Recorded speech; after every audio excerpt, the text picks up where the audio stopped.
দীপাবলির 5টি দিন খুব শুভ হয়। শুধু ভগবান শ্রীরাম অযোধ্যায় ফিরে এসেছিলেন বলেই নয়, এর মধ্যে আরও অনেক শুভ ঘটনা ঘটেছিল।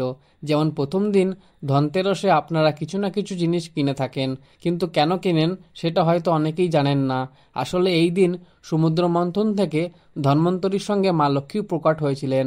এই জন্য এই দিন আমরা কিছু নতুন জিনিস কিনি এবং মা লক্ষ্মীর পূজা করি।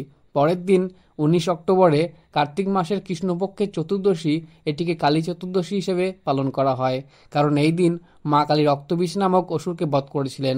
তারপর 20 অক্টোবরে কার্তিক মাসের অমাবস্যাতে আমরা সবাই দীপাবলি পালন করব, কারণ এই দিন ভগবান রাম লঙ্কাতে বিজয় লাভ করে অযোধ্যায় ফিরে এসেছিলেন।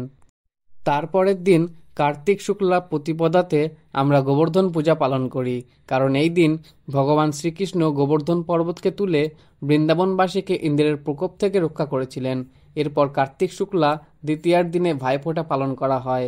এর কারণ হলো এই দিন নরকাসুরকে বধ করে ভগবান শ্রীকৃষ্ণ নিজের বোন সুভদ্রার কাছে গিয়েছিলেন। এই সমস্ত ঘটনা এবং কথা সনাতন ধর্মের গভীর জ্ঞান ও ইতিহাসকে নিজের মধ্যে লুকিয়ে রাখে। দীপাবলির সময় যম এবং নচিকতার মধ্যে মৃত্যুর উপরে দার্শনিক আলোচনা হয়েছিল, তাই এই দীপাবলিতে মিষ্টি আর সাজানো গুছানোর সাথে সাথে আমাদের ঋষিমুনিদের গভীর জ্ঞানের সাথে যুক্ত হন।